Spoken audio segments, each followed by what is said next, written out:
What's up, buddy? Southern Comic Geek coming at you on this Thursday afternoon, and was able to pick up a couple of books this week, new books, some new to me, and had a couple of books come. And so hopefully everybody is having a good week thus far. Been rainy down here in the South, but hey, we got our health and we got comics, so everything's good. Um, and so just going to share a couple of my pickups for this week. Had wanted to go to the North Dallas book show. For those of you who are in the Dallas area, I hear that it's really big comic book show, very comic book centered, has a lot of big name old time artists. Bob Layton, who is known for his work with Iron Man back in the day, and also with Valiant Comics. Greg Land's going to be there. There was Bart Sears, Exo Man of War from back in the day. So yeah, that was another good one that was going to be on the grand plans to go to that con, and so happens to be on Valentine's weekend. Well, I thought that might be the most romantic thing you can do, go to a Comic Con, right? Well, anyway, got other plans. So alas, I will be going in the opposite direction. However, there will be some comic book shop raiding while I'm down here in this other area. I've shopped at a couple of shops down there before, down in Mobile, Alabama, but I have not seen them all. So plan to do a little bit of that while I am down there this weekend. So wanted to get this stack of books, show off these pickups, and before I did all of that. So with that, I picked this up today. And what made me think about it, I've heard some big reviews on this. I think John's Comic with Kids was one that spoke really highly of Die. I had not picked it up. It's an Image book. And what made me think about it was the volume 2 came out of this. And so I went back and picked up the volume 1. One of the things that I like about Image is the fact that they know how to reel you in. With that first volume is always cheaper to kind of get you into the story. So I picked this up. It was an okay read. I give it a 5 out of a 10. It wasn't necessarily my favorite read, but it wasn't bad. It's kind of the premise that's been used a couple of the time. Man, what is going on? I don't know if this is Nick or Dustin, but hey, I got something for you. Going to a con either in Lafayette, Louisiana in a couple of weeks, or in a couple of months going to the one in Birmingham.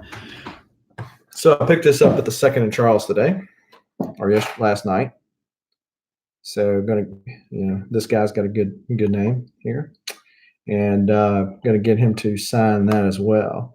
So I'm going to get JDF to sign the green one that I got, and I'm going to get him, Austin St. John, sign that one. And so I have 2 of them, and so we'll see how it goes from there. But talking about Die, so the premise, and hey man, we got to get together sometime and pick up my books.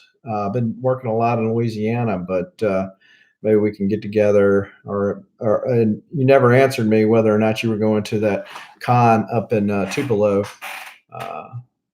or not in a couple of weeks. So let me know there. But with Die, the premise has been used several times. Basically, these people go to play a game like Dungeons and Dragons. The die transfers them into the world where they do stuff they normally would not do. They come back and then find out that they need to go back all those years later. So they're in the process of trying to get back home again. So this is the first 5 issues. So it was okay. Like I said, I'm not sure yet. I'll pick up volume 2, Mike. But I've got a lot of big stuff on the radar. I've got a coverless X-Men 1 that kind of toying around with, and I've got a Hulk 180 and a Hulk 181. Both of them are. One of them is signed by Herb Tripp and Stan Lee, and then the other one is signed by Herb Tripp and Lynn Wein. And so those are big books. And so they're both CGC gold labeled. So it's the legit deal. And even though those, especially the 181 is a 1.0, but the cover looks pretty good considering signatures on it, which is a big thing for me. So kind of let's just kind of rein in some of the newer comic book stuff.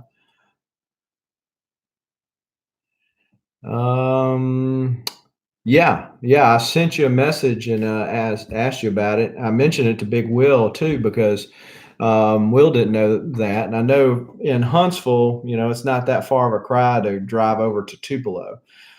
There's not going to be.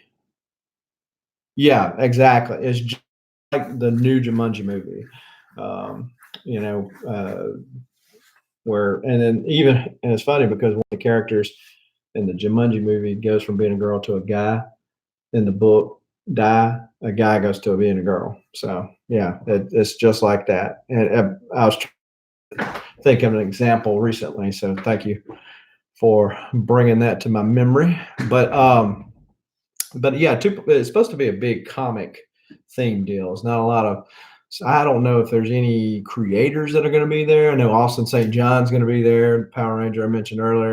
The guy that played the Captain America from back in the day is going to be there. The girl that played the character that got by the Rancor in Return of the Jedi. She's going to be there, but mainly it's just comics upon comics. So I've been told. I have not been to this one yet. This is just what I was told. So hopefully it'll be some good hunting, at least up there. So didn't know. Like I said, I have a lot of comics. Hey, if nothing else, it'll be a good video, right? But should be fun. So picked these up. And Second and Charles is having a sale, which they randomly do, and I think it's store wide. So if you're watching this video and it's near 13th, check out Second and Charles and make sure you're taking advantage of any of that. But it's buy 5 get 5 free. So I picked up these essentially for free. I had plans. Mark Silvestri is going to be in Dallas, Texas, at the end of March, and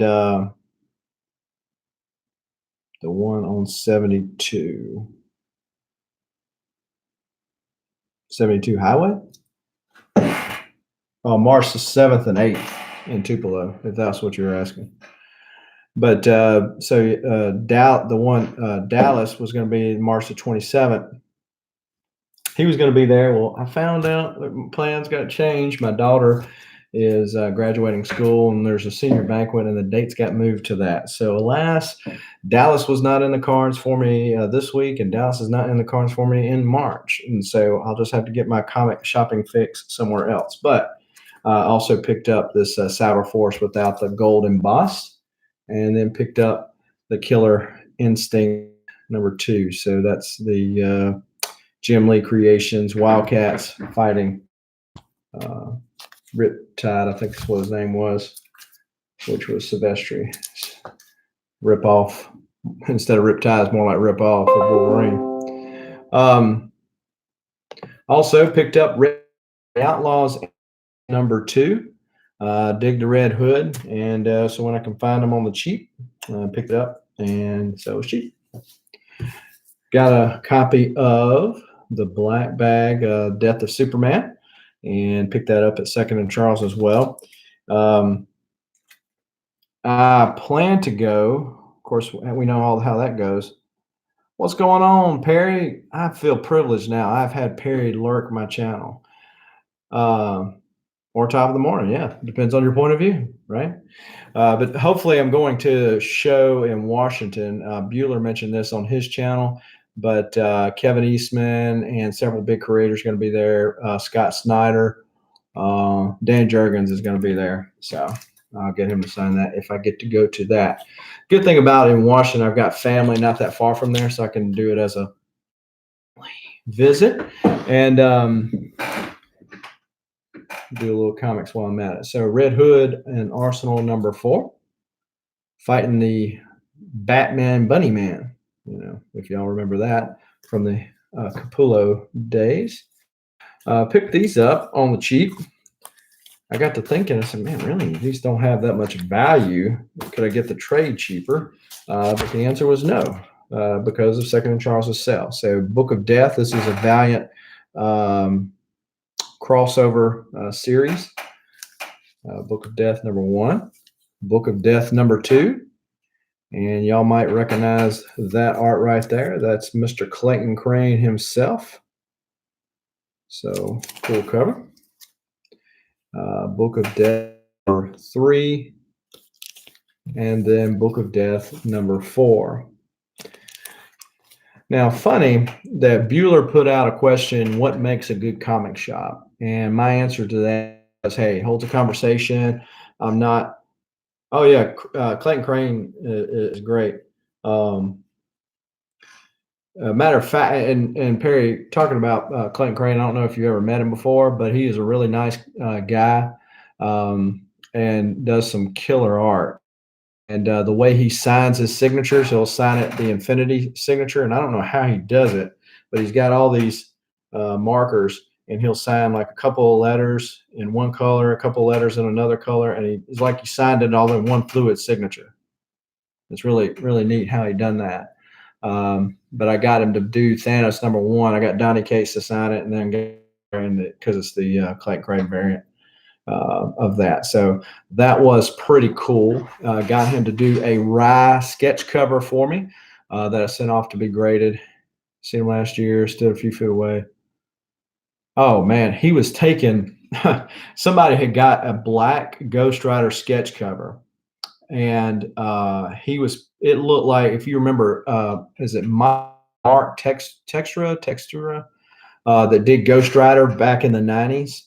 It looked just like that. He took a painting thing, looked like Bob Ross, minus the hair, of course, and he was just painting Ghost Rider on there. I said, man, that is so. And I just sat back and watched him. Perry lurks in real life. Well, see, the good thing is that Perry can lurk on comics. As long as Perry's not lurking on little kids, he's good. But yeah, so Clayton Crane was doing the whole boss thing, minus the fro and the happy trees. He was making cool comics. So there you go. But back to what was Bueller. He was saying, what makes a great comic shop? Well, one of the things that in my mind makes a great comic shop, hey, I'm not just a number. I'm not just, give me my money and get out of my face. Has conversations and can kind of anticipate based on your buying. Hey, you're probably going to like this thing right here. Well, my comic shop that I generally go to is kind of like that. But one thing he cannot get right, at least as of yet, no little kids, but I'll drive slow by college campus. Not sure what that's like. Very nice. That's generally called jailbait, Perry. I know you're not been in your 20s, but you got to watch some of those girls. They're not as old as what they look. Especially if the sign out front says high school.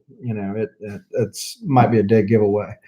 But so yeah, my comic shop owner has not got into the vibe yet of what covers I like. He always picks the crappiest covers. So I try to be. What's going on, Batcave? Thanks for joining us tonight. But he picks the covers that I least likely would have picked. I think that's what he goes by. Picked up Batman 615. Cool Jim Lee cover from back in the day. Picked it up on the cheap. Marvel's #2. I don't know if anybody's been reading this. I met Jim Kruger a couple of weeks ago at Wizard World. Really nice guy, and he did a series called The No Ones, which was really good. I recommend it if you have not, as of yet, read it. And the guy that draws The No Ones is Welby. which is the same guy that draws the interiors here. Alex Ross just does the covers. Seems like a good series thus far. Also, picked this up from Mike at Night Tiger Comics on YouTube. This was a book he picked up and ended up not wanting it and pressed it for me, and I just got it in the mail today. Marvel Superheroes number 18. This is the first appearance of the Guardians of the Galaxy. Obviously not the Guardians that everybody knows who watches the MCU, but it is Agaremos. Thanks for stopping by, man. It is the original Guardians of the Galaxy. Let's see, Charlie, of course, Yondu, most everybody knows him. Vance Astro, which is one of the new Warriors, but he got somehow that suit kept him alive and all that kind of stuff. Trying to scratch the rust off my brain when it comes to the Guardians of the Galaxy comic lore. And then this guy here, he is, what's up, man? Thanks for stopping by. This guy right here, he's descended from Iceman somehow. So obviously he's from an alternate dimension, because there's no way this guy could be descended from Iceman, knowing Iceman's current sexual orientation. But anyway, I digress. Going to sleep right now. Come on, man. It's just 12 o'clock where you're at, You wimping out in your old age? Okay, good deal. But I'm not sure if I'm going to hold on to this. I've been kind of scratching around for some stuff to put together for a giveaway for the road to 400, and so this might be one of the prizes. Even in the shape that it's in, this is $100+ book. Perry, you can sing them lullabies, or do some kind of crazy dance. But anyway, so yeah, might be something that I'm going to give away there. Picked up Baby's Teething. Aww. That I have a kid that's going to turn 2 years old in 2 days, and I have one that's 4 months old. These are the youngest of 6. So come on, man. Come on, toughen up. Toughen up. No, seriously, though, I hate when the babies are teething, because you don't want to get on, can't get on to them really. But see, Perry, that's because you're just such a smarter man than me. You figured out what causes that early on in life. See, I'm a slow learner. My oldest one's 20. Well, he'll be 23 this year, and my youngest one will be a few months. Well, it should be a year in September. So I started early and kept on going. I'm like the Energizer Bunny, still going. Yeah, I'm a pro, man. I'm a pro. I have a dog that count. Well, it depends. How close are you with your dog? So, seriously, but yeah. Well, hey, I have a dog too. I didn't count the dog. I didn't count the dog. So with the dog, we actually have 7. So, but did picked up this off of Etsy. So that occasionally you can get on there and find. Yeah, do the math on that. As young as Perry is, Perry was figuring out stuff at a young age. So, what's up, Dylan? But yeah, so I picked this up on Etsy, and so occasionally you can find a good deal on that. But this is the first appearance of Bane. So this is Chuck Dixon, Graham Nolan, Eduardo Burrito. But anyway, Graham Nolan is going to be at a Comic-Con in Lafayette, which is about 3 hours from me. So Graham Nolan's going to be there. I wanted to pick this up, put this in my collection, and get him to autograph that. So yeah, and you might know that I am collecting the Uncanny X-Men run, and I am down to the final wire with them. This is X-Men number 13. picked this up on eBay on the cheap. And so with what I pay for this, I essentially got this one for free. This is X-Men number 8, I believe. It's the first appearance of the Stranger. And so as you can notice, it's coverless. There's a place you can go online and purchase one of these reproduction covers. And so I've done ordered it, and I'm going to get it in. So that way I can look at it and feel good about myself. Man, look at that great color. Just don't take it out. Coverless X-Men 7. I have X-Men 7, but I do appreciate the notion. Yeah, so with my X-Men run, I need one, which I'm going back and forth with a guy on an X-Men coverless one. There you go. There you go. So I've got, I'm missing number 1, number 4, which is the first appearance of the Brotherhood, number 6, number 9, number 12, and number 14. Those are the ones that I'm missing. So 6 comics. Been bidding on 14s, just hadn't got the right price yet. And see, number 6, of course, has Namor on it. Number 9, not much. So anyway, so yeah, we're kind of whittling it on down. Like I said, with what I paid for this one, I think I paid 30 or 35 bucks with this shipped. This is probably a 2.5 candidate, even though the spine looks like it's been with Audrey Murphy to hell and back. In other words, the spine is not disconnected from the comics, or the cover's not disconnected from the comics. So yeah, basically got this one for free.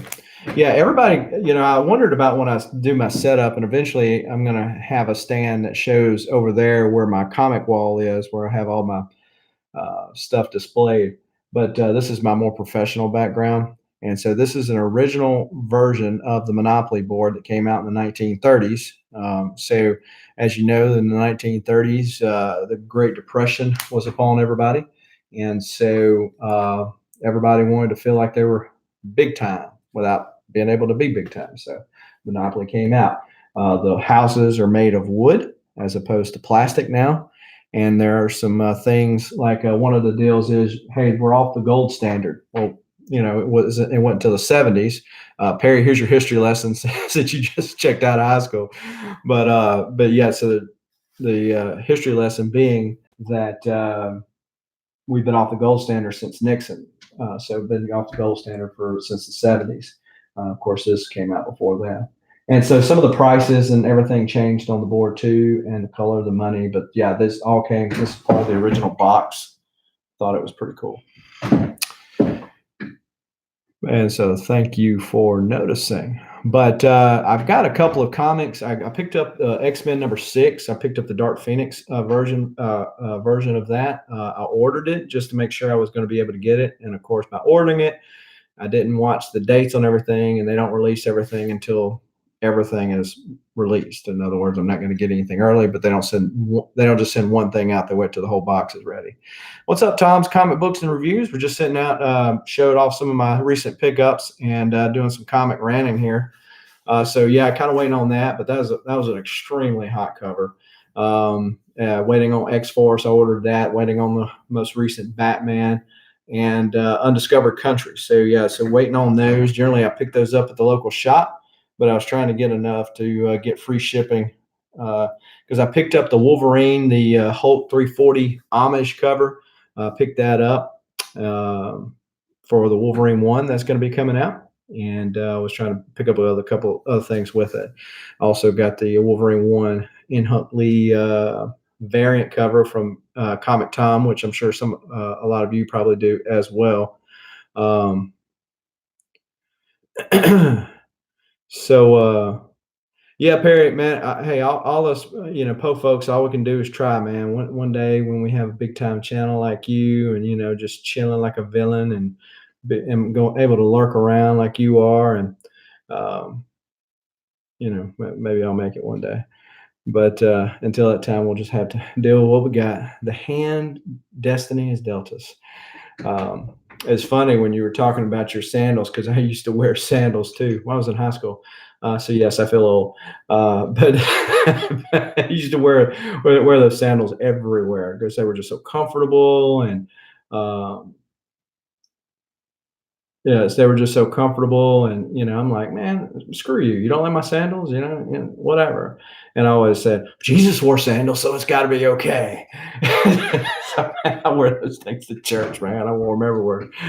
Oh man, fun, fun, fun.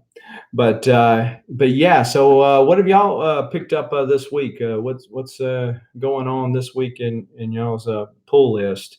Anything big? Heard Thor was pretty awesome. I haven't been a Thor fan since the Simonson days. So, that was back in the day when Beta Ray Bill and all that was introduced. And so I was a fan of that then, kind of fell off and go back. Dig Donnie Cates' work though. And so I was this close to picking up, keeping Comic Tom subscription I had and getting the elite. I was like, no, I'm just going to wait. But then I heard good things about two. Now three, not to spoil it for anybody in here, but three with him and Beta Ray Bill, I'm like, oh my goodness, now I've got to get it. So it seems like Donnie Cates is up to his old stuff and made fun of the Justice League. Perry, it doesn't take much to make fun of the Justice League. Just let anybody read it. And it's like, oh, this is a comedy. This really is a comic book because Justice League is slang.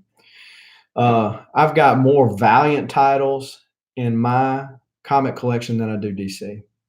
And the vast majority of the DC or Batman related titles.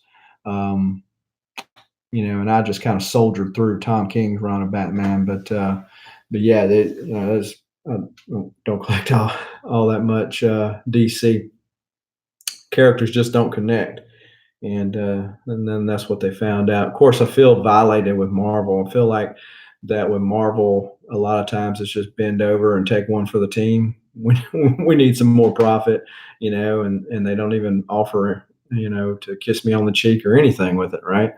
They're just like, man, you better take this price increase. You better take this variant cover. You better take this new incoming book that's got, you can't live without for 10. I'm like, I'm such a sucker. But I'm getting better. I'm a recovering comic bookaholic. I can't take that name because somebody else on YouTube's already took it, but a comic-holic, that is. But yeah, there's so many great titles. There's not enough money or time for me to worry about good titles or okay titles. The indies seem to really be lighting it up for me anyway. There's some books. I really dig X-Men and X-Force, like Batman. We'll see how Wolverine goes. But some real good Marvel books, occasional DC. I pick up the Valiant titles. They only have a few, but I've been picking up more indies. Gideon Falls, Oblivion Song, and I know some people debate whether or not Image is indie or not, but I lump it all together. Anto, Mighty Morphin Power Rangers, and TMNT. These are all stuff that never really grabbed my attention. I'm just kind of pulling for some different stuff aside from superheroes and tights. And like I said, I think Marvel sometimes misses that. DC does too.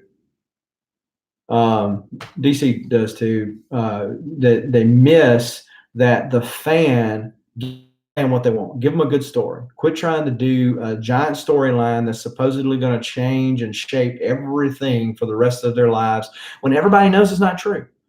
If somebody dies, they're going to be back in 5, issues from now, so it doesn't matter.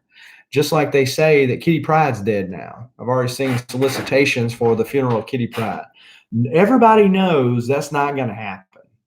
Okay. Nobody thinks that Kitty Pryde's going to stay dead.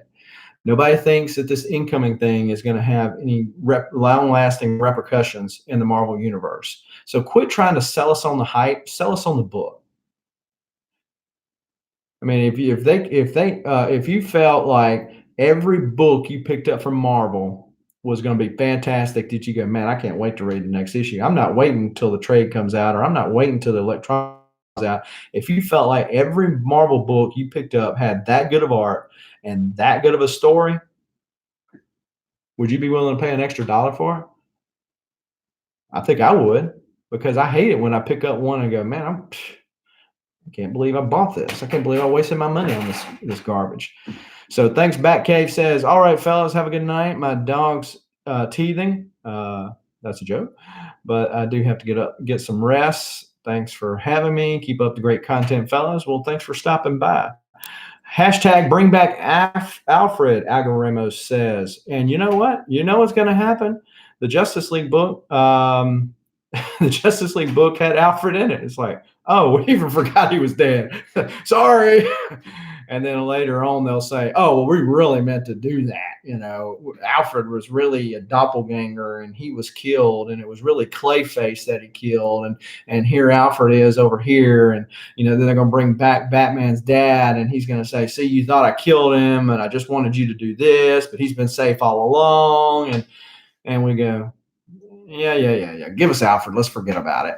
I mean, how many stories that were supposedly going to shape the certain characters in the Marvel or DC universe and shape and change them forever, that finally somebody with some sense go, let's get rid of this garbage and let's just forget it even happened. Like a bad date night, you know, somebody goes out and wakes up the next morning and goes, oh my goodness, what have I done? And with whom have I done it? And so they say, hey, let's scratch this and let's just walk away and forget this ever happened, and don't ever tell anybody. How many storylines have been like that? I'd argue that most of Tom King's run in Batman is probably like that. You know, Tom who? Did he ever write Batman? You know, there's a lot of stories in the X-Men that are that way. Think about back to the 90s with Superman Red and Blue. Does anybody remember Superman Red and Blue, where they split Superman into two different beings? One had one set of powers, one had another set of powers, and one had an attitude, and one was all nice. Does anybody remember that? Well, no, because it's garbage. Just like Bendis's Superman is garbage now. Nobody's going to remember that 20 years from now. The stuff that they remember are the stuff that had long lasting, Superman Red and Blue. Yeah, check it out, look it up. It happened after the death of Superman.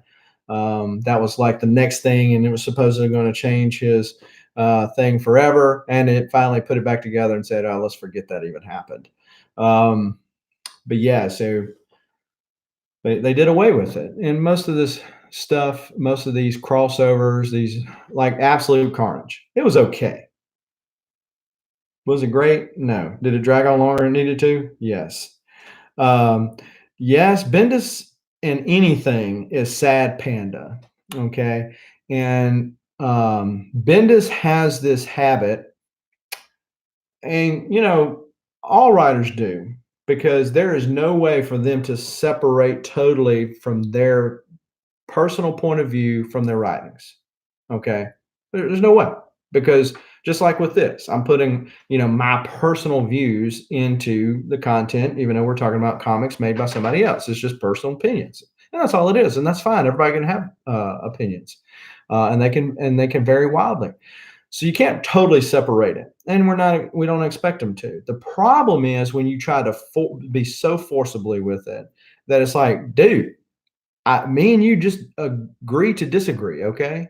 Why do you have to change my character?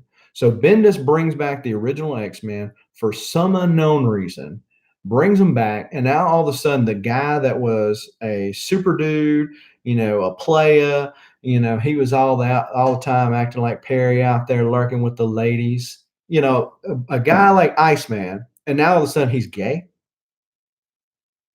Do I even care if a character is gay?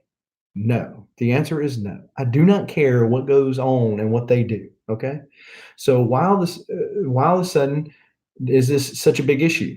I mean, literally, What's up, Spirit? Literally, who cares about Iceman these days? All he does, I mean, look at what he did in Marauders. You have an Omega level mutant showing up to kiss a guy and go back into the room. What? Is this lack of character use at all? I mean, Iceman has literally just become a rainbow flag carrying character. That's it. That's it. That's all he is. I mean, he's no longer the cool Iceman, no pun intended, that everybody knew and has been around forever and who's like ladies forever. You know, and okay, so if you let's say you want to make a character that way. Okay, make a character that way, and then let people decide whether they want to support a character or not. But why totally revolutionize one character and say, okay, if you don't like it, something's wrong with you? No, something's wrong with you because that character was never that way. And every writer feels like they have to have some big super twist, otherwise they don't have a good book. Why can't you just build on the foundation? I mean, that's what Marvel and DC have. They have such a huge catalog of characters that you can literally you can work with any character. You know, one of the things that I like about Hickman's run because he picks out these mutants that you know, if you're unless you're really an X-Men follower, a lot of these mutants, you know, it's like who remembers Gold Balls, right? You know, a really unknown character, and so he takes these characters that they changed Batwoman. Why? And and then it's so like dogmatic in your face about it. But if a guy is dogmatic in the face about you know, sleeping with women, now all of a sudden he's a chauvinist pig. It's a total double standard. I mean, it's a total double standard. And you know, if you want to make a book, you know, and they changed Batman, Batwoman rather, and they made her that way. And guess what? I chose not to buy the book. But in the deal with Iceman, they put him in the middle of a good book. Marauders has been a good book. You know, Kitty Pryde kicking butt, taking names. I mean, you know, hello. I mean, when's she ever done that, right? And then now all of a sudden, you know, here's Bishop acting all cool, you know, enjoying the hairdo. I remember back in the day, you had the mullet, back when that was fashionable. And anyway, hey, this is a good book. Why do we have to throw this in there? I mean, come on, guys, really? So anyhow, every person feels like they have to do this new take on a character, otherwise it's not good enough. No, just keep building on the character. It's called character development. Well, that's character regression. When you take when I see a crossover with Batman, Batwoman, I'm like, yeah, really? Yeah. And yeah, well, you know, and talking about that, I was reading Detective Comics, and she was in there that time that she shot Clayface, and then she's like, "Oh, you know, oh, I'm tougher than you, Batman. I'm better than you." And I wish Batman would have just pimp slapped her right there off that building and said, "Let me tell you something. When you whooped as many people as I have whooped, we'll talk. Next time you do something like this, I'm going to kick your butt all the way from here to Metropolis." So that's what he should have done. I mean, he could have pulled something out of his bat belt, you know. Let's call it satellite image down, bam, and then she's gone. I mean, who does she think she was? It's like Captain Marvel, another perfect example of ruining a character. Chris Claremont took Captain Marvel and built her into a character. Now there was some quasi stuff in the Avengers back in the, I guess, the late 70s, early 80s. But then when she came back as Warbird, she was a likable character. She was a team player. She actually had a personality. Now you have Brie Larson, Captain Marvel, who has zero personality. She has the personality of a dish rag. Sleepy Reader 666. Hey, thanks for stopping by. Yeah, Nightwing, Red Robin, Signal. Let's see. It's easy to create a new Bat character too, right? Yeah, it is a spinoff, you know. And of course, Batman, all his kids somehow grow up, but he never does. It's probably something in his bat belt. But yeah, so You got Brie Larson, Captain Marvel, who has zero personality. All of a sudden, Captain Marvel is Miss It on a stick in the Marvel universe, like the whole Civil War II thing.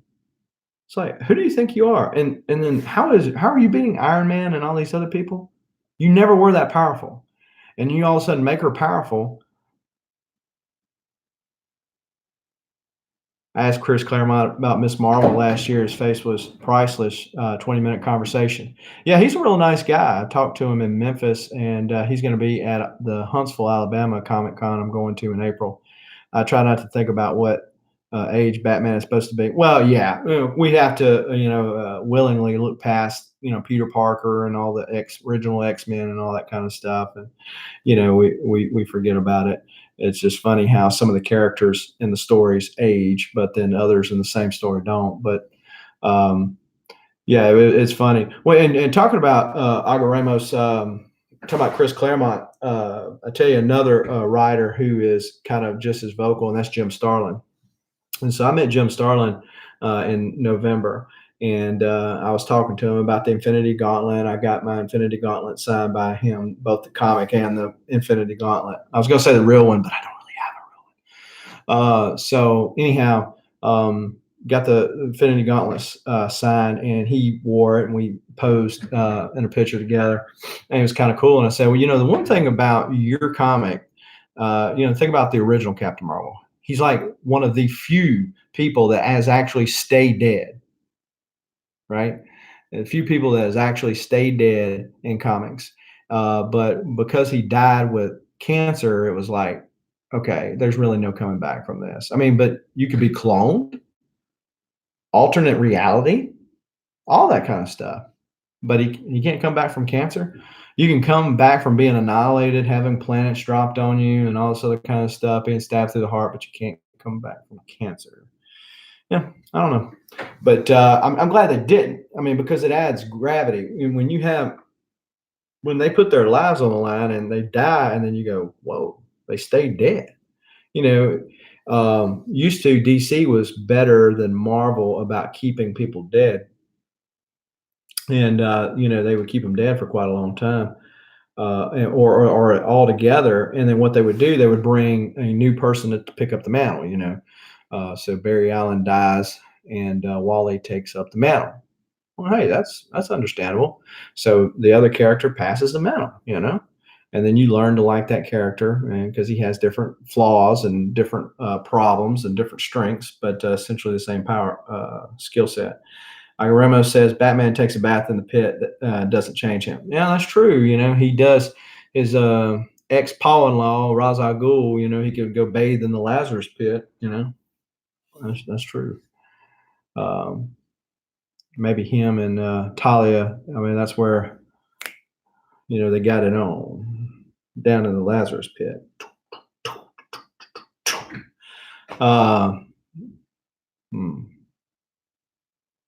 Strange. Anyway, that was kind of different. Yeah, so for whatever reason, they feel like they have to, totally rewrite history with Captain Marvel and some of the other characters, and it happens. But hey, this is a free country. Everybody can do what they want to do. I just personally don't like it when it's one of my characters. If you want to do one of the other characters, do whatever. Perry says the map, the push pins. So there's a store with that.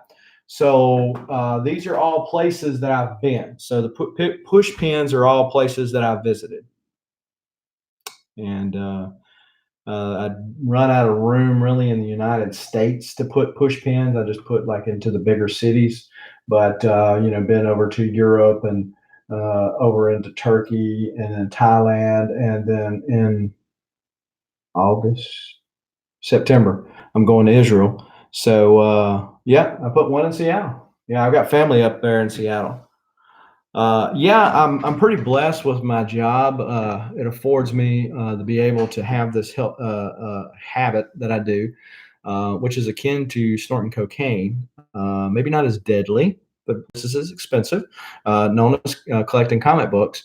But yeah, so my job, fortunately, I'm able to travel with that. So I win trips every year. And of course, now the position I'm in, I just go to be going. I don't have to technically win them. Uh, okay, cool. Yeah, my father is from Everett. Well, he used to live in Marysville, but if you know north of Seattle, there, Everett's where Boeing builds their airplanes. I mean, it's a pretty expensive habit, you know. It's like, and the funny thing about it though is that snorting cocaine is probably just as shunned in culture, but used to comics was shunned in culture. You know, you used to you go to school and you never told anybody that you were into comic books, right? So you're like, hey man, you like comics? Got my new issue of Batman. Pass it over there, fold the book in half, fold it in your jacket, and you take off. You don't ever mention any of that. Um, uh,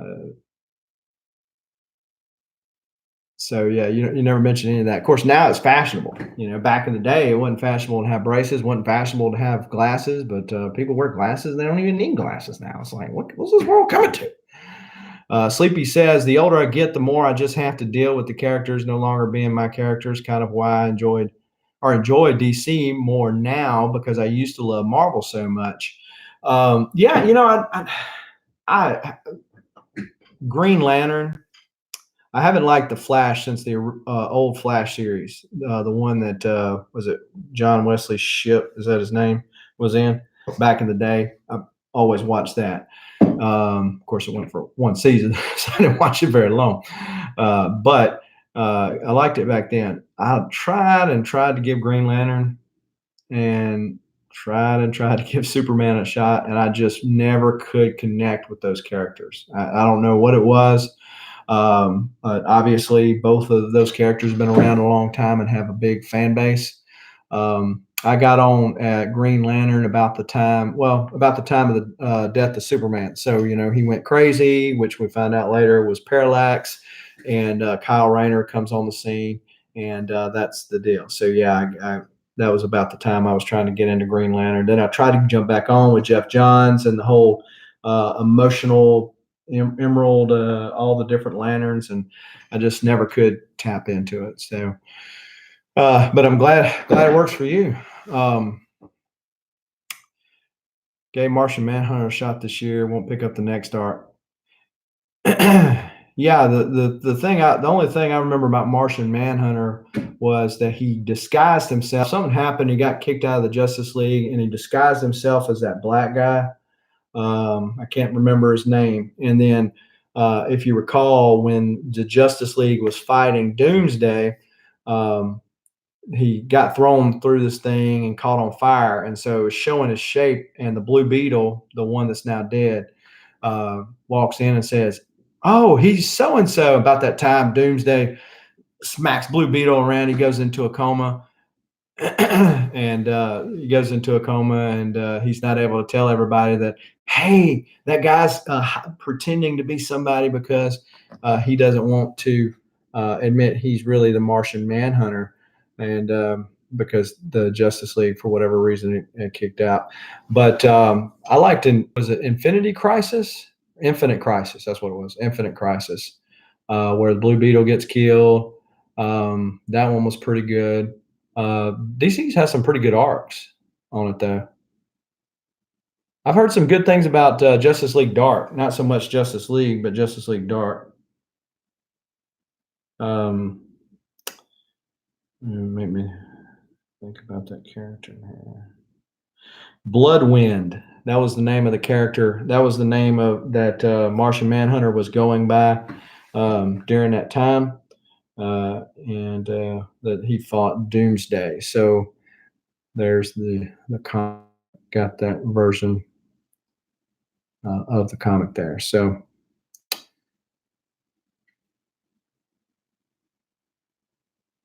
yeah, Tinian's pretty good. I like his stuff, and he with the last few issues of Batman, I've been digging that as well.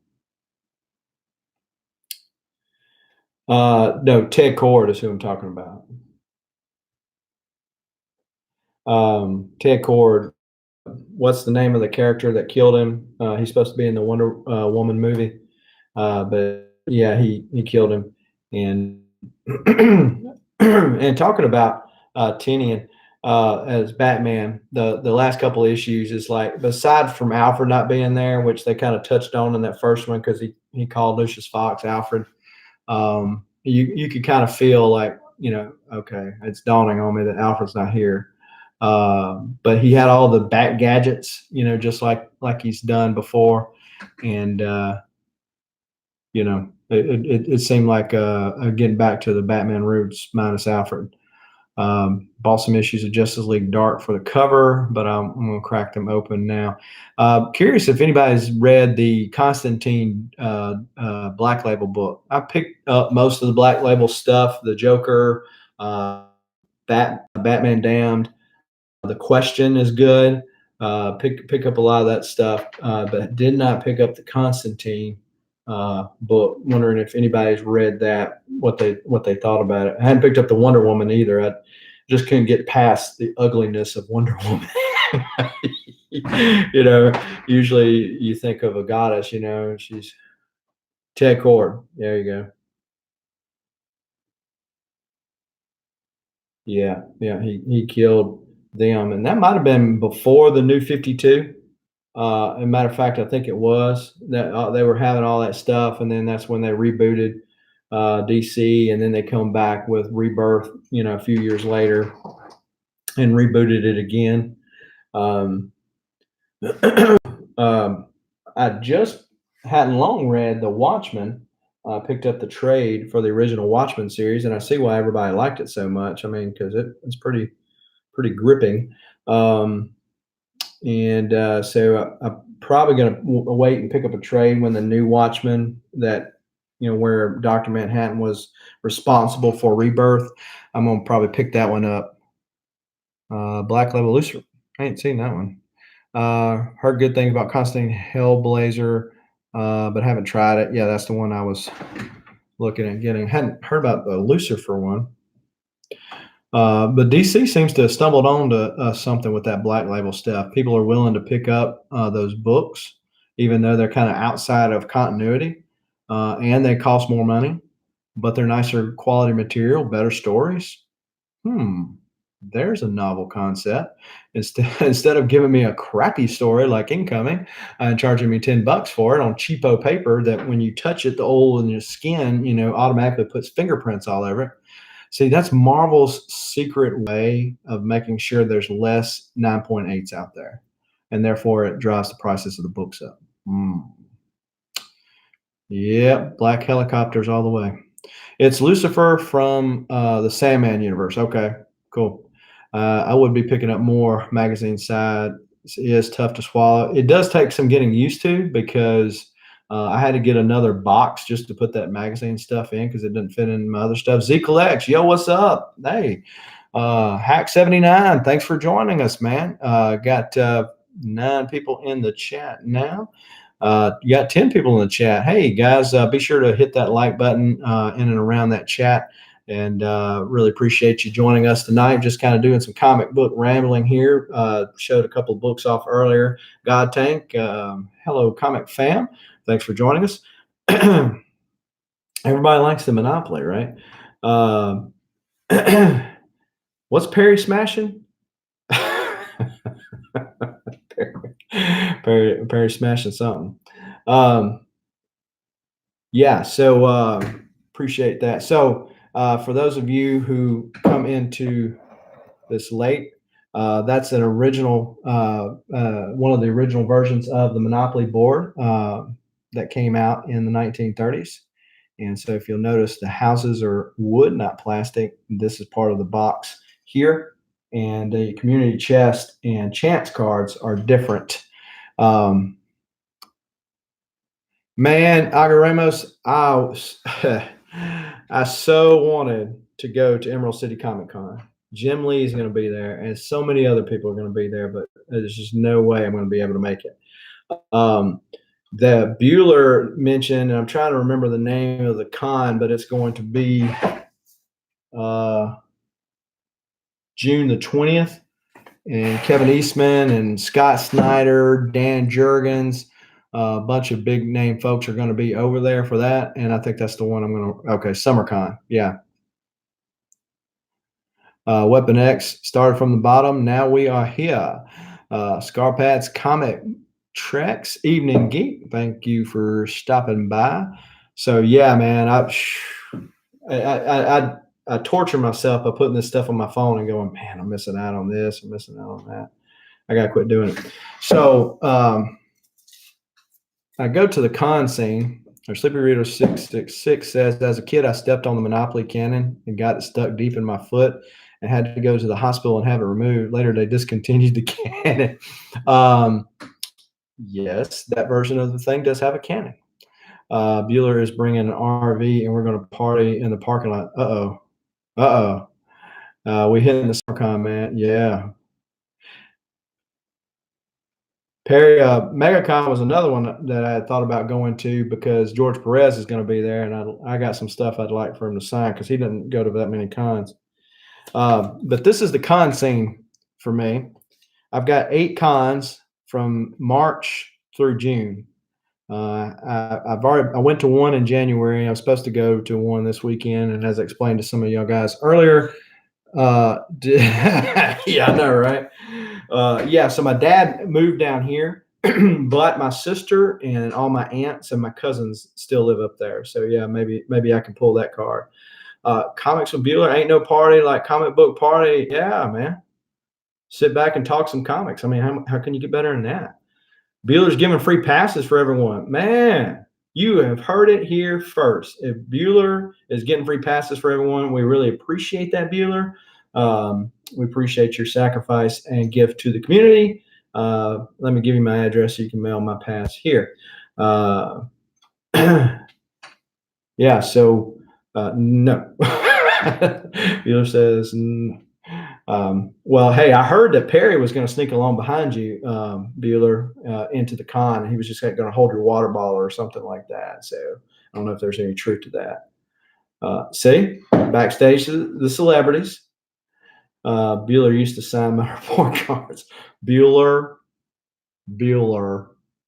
Every time I turn on Comics with Bueller, which watch all his videos, that's the first thing that pops in my mind is Ben Stein. Bueller. Yeah, keep his coffee warm.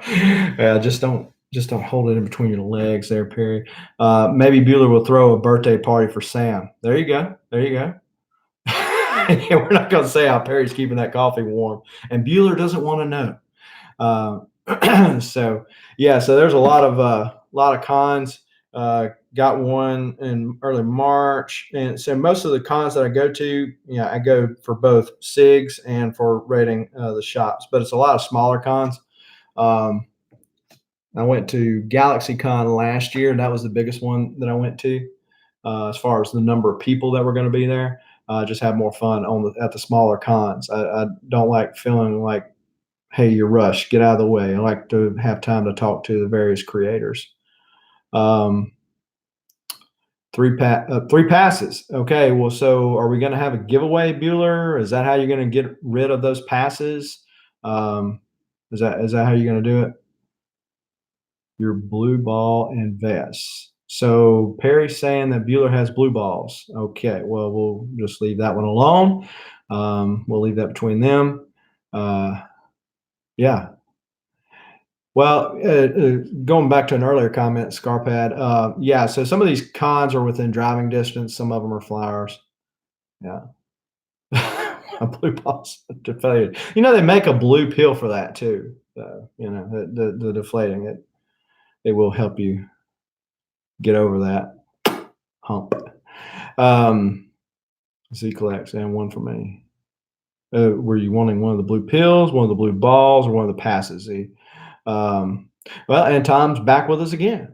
Blue Chew. There you go. One is for me, the other is for my son, and hopefully what? Well, hey, Bueller, what if Perry dresses up like a girl? Would you take him instead of your daughter? He could be like your stepdaughter or something. That way you don't have to claim the looks. Allegedly, yeah, I don't really know. That's the plan. Um, one of everything. Oh, Bueller loves his kids too much. Yeah. So he loves his kids too much to introduce them to Perry. Yeah. Hey, kids, this is not who you want to follow after. This guy lurks over everybody. Um, he will. He will fit in with Seattle up there. And, hey, that would be so hilarious. Perry dressed up like a girl. Yeah, I mean, you can keep the beard, Perry. Nowadays, yeah, keep the beard. Um, so, Spirit says there's going to be a con in Huntington, West Virginia, come in June. And so, who's going to be at that con there, Spirit? Bueller only claims Perry for tax purposes. Yeah, I can see that. There, hey, that's right. Uh, so Perry, do you wear socks and sandals? Because I was sharing earlier about how I used to wear sandals everywhere I went. I always wore socks, and that was one of the things why people didn't understand why I wore socks and sandals. Um, but hey, I got Bilbo Baggins feet, so all the hair on the top of my feet. That is.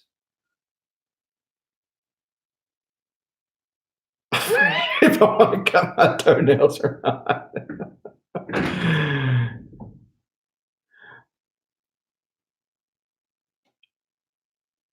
Well, yeah. So, yeah, you can imagine these size 12s fitting into those sandals. Yeah, and it is true what they say about big feet. We'll just leave it at that. Um, I do have 6 kids, so something's working. But anyway, uh, get all crazy up in here. Well, guys, I really appreciate everybody stopping by. Oh, big feet. There you go. That's right. I appreciate everybody stopping by and chatting it up with some comics. For those of you who were kind of late to They Stink More. Yeah. Size 14. Really, Bueller? Legit. So I have a wide foot. I know there's a lot of places some people's minds just went then, but yeah, I have a wide foot, and so I tried a size 13. I literally was tripping over those shoes. I was tripping over those shoes. They were like wearing clown feet. Um, so yeah, typically I get a 12 because my foot's really more of 11 and a half wide, and so 12s are easier to find.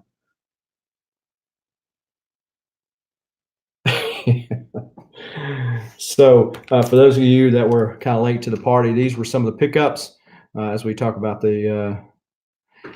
Yeah, so I met Jim Steranko back in January. Really nice guy. Signed my X-Men 50 among other comics, and he told me that Heroes Con, if I was going to go to any con, the Heroes Con was the one I needed to go to. Just his personal opinion, but hey, an endorsement by Jim Steranko got to mean something. I mean, he's a cool, slick cat. The only problem I had, he wouldn't take a picture with me because I want a hot chick. Hey, when you get to be 82, I think he is, and you've done the work he's done, yeah, okay. Well, it's like I do what I want to do now, right? So I did this kind of little side glance picture with my phone, and then later on, I bought another comic, come back through, and got him to sign it, and the guy says no pictures. He just looked at me like that, and so I guess he caught me. Yeah, he does. He doesn't look like he does in his, promo stuff, and I don't know if that's kind of the deal with him, but he still dresses up to the T, still looks like, you know, uh, the cool uncle that your mom never wanted you to hang out with. Yeah, so picked up this is X-Men number 8, first appearance of the Stranger, and then also X-Men number 13. Yeah, this guy knows something. Well, what's funny about Steranko, so he had these calendar girls, and I don't know if anybody's in the chat seen them before, but he has these calendar girls, and he has one for each month. And so one would imagine, at least I did, oh, okay, well, he was just he probably just imagined how a hot chick looked and, drew him, as such. That's probably what he did. But no, what was so nice about sitting in his line was listening to all the stories he told all the other people too. And so he was telling about how he got, and I forget which month she was. She was like June, July. And he told the story that was actually his girlfriend back in the day. So he says, but it was his girlfriend back in the day, and she agreed to, pose nude for him so he could draw that, to basically immortalize her as a hot chick. And he said it was her idea, not mine, but I took her up on it. Oh man, it was so funny. But also picked up first appearance of Bane, because Graham Nolan's going to be at a con that I'm going to here locally. Guardians of the Galaxy first appearance. Yeah, it was a different era back then, all the trippy covers that he did, especially like for the Nick Fury Shield stuff.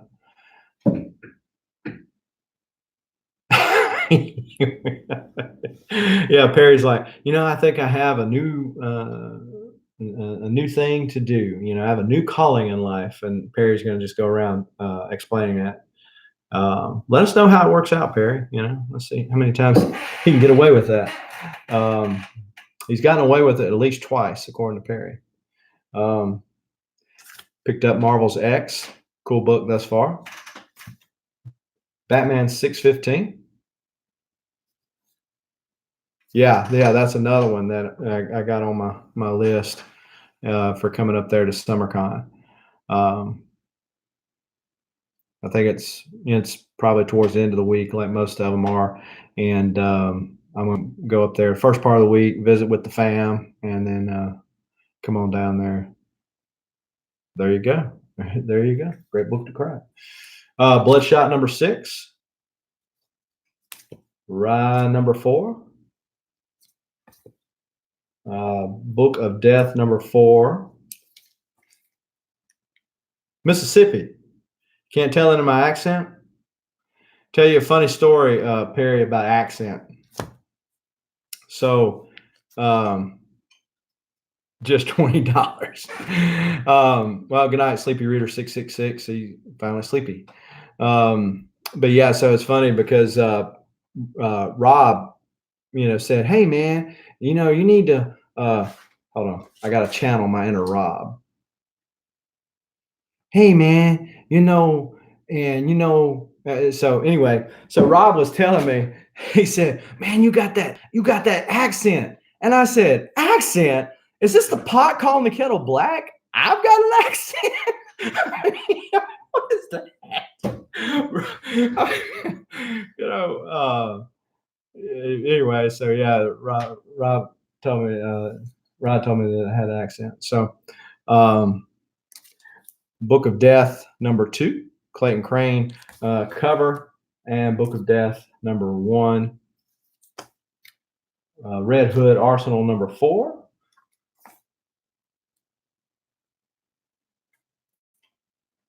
Say hella. No, I don't say hella. Hello. No. I'm not quite that Southern. It's funny because the company that I work for is mainly out of Salt Lake City. And so they said something about my Southern drawl, and I go, Southern drawl? But I've been up visiting the fam up there in Washington and on into Canada. And it's funny when people would say, "Hey, say that again." I said, "What, you didn't hear me?" "No, I just want to hear your voice again." So, oh, guess I missed out on that.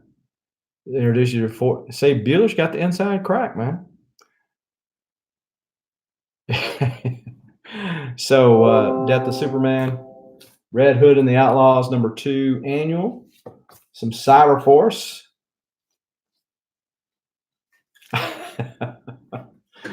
Are you saying this is what Bueller puts up on his auction?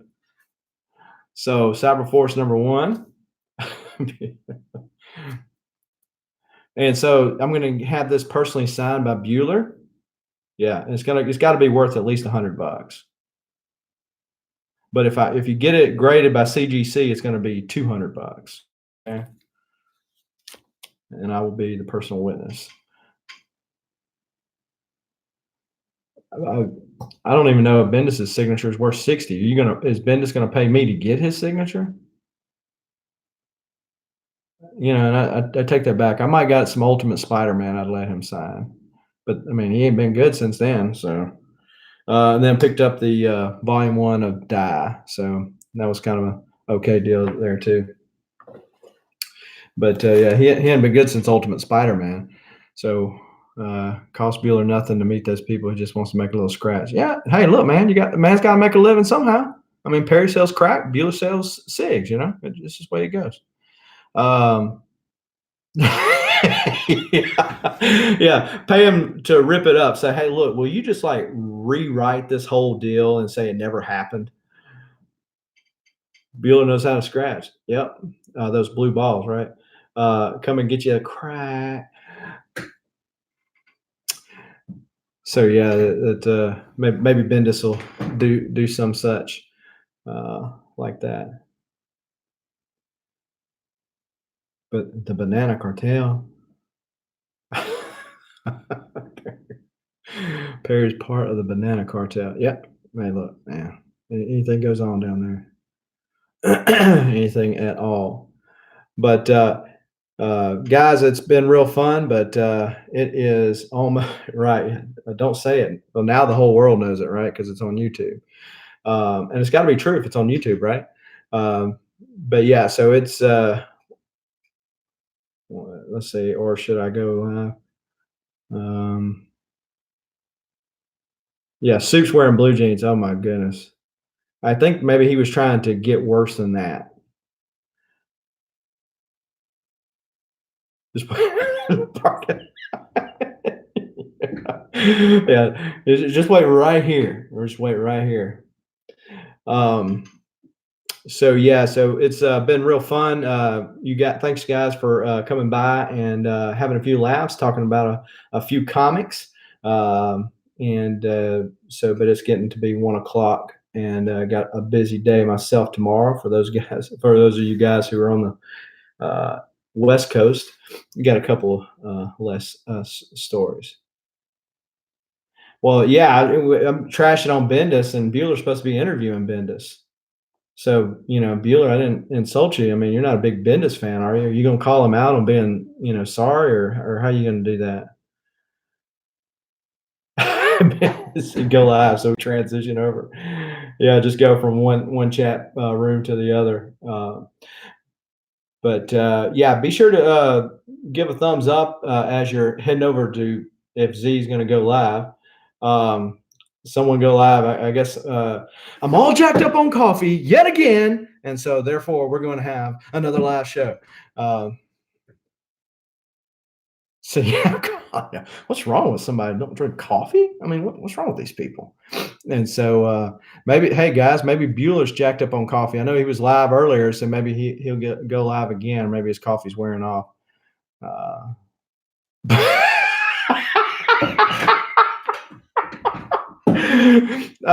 I wish he would stop making us all bend us over. Yeah. Oh, hey, look, Marvel's doing it all the time, man. Oh, brand new #1. There's 80 variants to it. Hey, all the time. So, Bendis used to work over there, so maybe we can blame some of Marvel's woes on him. And the Marvel now works so well that he's going to go over to DC and try it over there for some reason. But hey, guys, the main thing is if they're not selling books, they'll figure it out, and because they're in business to make money. Makes you scratch your head of why they do certain things that they would make more, or don't do certain things that they would make more money, it would seem, off of. But hey, they got a lot more money than, at least I do. Can't speak for everybody else in the chat, especially Bueller with 9,000 subs. But they got more money than I do, certainly. But thanks for stopping by and chit-chatting. If you haven't subbed to the channel, be sure to sub the channel at some point. Hit that like button. I will be announcing another giveaway And Bueller, do I need to go ahead and give you my address so you can send me over the stuff uh, that I'm going to win, all that stuff that you're giving away? Yeah, Bueller, the 9K. Bueller needs to get on the back of his vehicle, like how these runners have like 9K or whatever on the back of it. Bueller needs to get that. Yeah, it's PO Box. But yeah, so yeah, you get that 9K on the back of that, and they're like, "Man, Bueller's a runner. He don't even look like he's a runner." And it's like, no, I got that many subs. The stuff he sells, I sell crack. Yeah, yeah, yeah. Well, guys, that's the wonderful thing about the comic fam. Everybody can just laugh and carry on and cut up, and it's like you're over at somebody's house and like, okay, I'm gonna go, and then somebody tells another funny joke. It's like, okay, let's stay around a little while longer, and somebody else tells another funny joke, and okay, let's keep on telling it. So this can kind of go on all night. 10K all the way, man. That's right, babe. You on your way. I know where Bueller lives. Let's go right. But show it with pitchforks and it's like burn his house down. Well, after we rate his comic books. Except for Perry. Cue the sad music.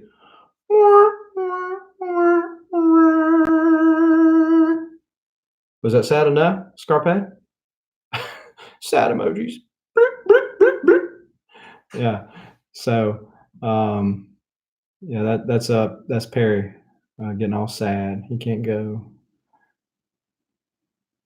with the facilities. Exactly. People look up there and they go, "Oh, I'm not worthy. I'm not worthy." And meanwhile, he just bought them out of the 50-cent bins. Exactly. Yeah. So he bought them right out of the 50-cent bins, and he looks like some genius that kept every comic that no one ever liked back in the day, and is now worth $30,000+. And they're like, "That's Bueller. He's going somewhere." That Miss McFarlane knew he was going somewhere, but she just didn't know where it was. And so you saw the Miss McFarlane, smoke and mirrors, right? Yeah, right. Smoke and mirrors. Yeah, 50-cent box, man. I got to go back and watch that 50-cent video, so when I come up to Washington, I can take advantage of that myself. Down with the.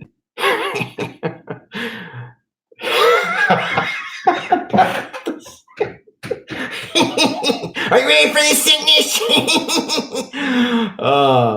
Yeah. So hey, it's all in fun. Everybody has a good time. Everybody puts out different content. Well, guys, this is the longest live stream that I've ever done. Thanks for stopping by. Feel free to share my channel, and closer we get to moving up, we'll be dropping another deal. Congratulations to I Love Disney and Comics, who was the winner on the last giveaway. He chose to take the Venom #4 Memphis Comic Expo variant, and with Donnie Cates and Ryan Stegman's signature on it. So he recently did a YouTube video of him receiving that. So congrats out to him. So maybe some people in this chat will be the next ones to win a video. But guys, feel free to carry on in another stream somewhere, but I'm about to cut it off. Thanks for stopping by. Until next time, keep reading and keep collecting.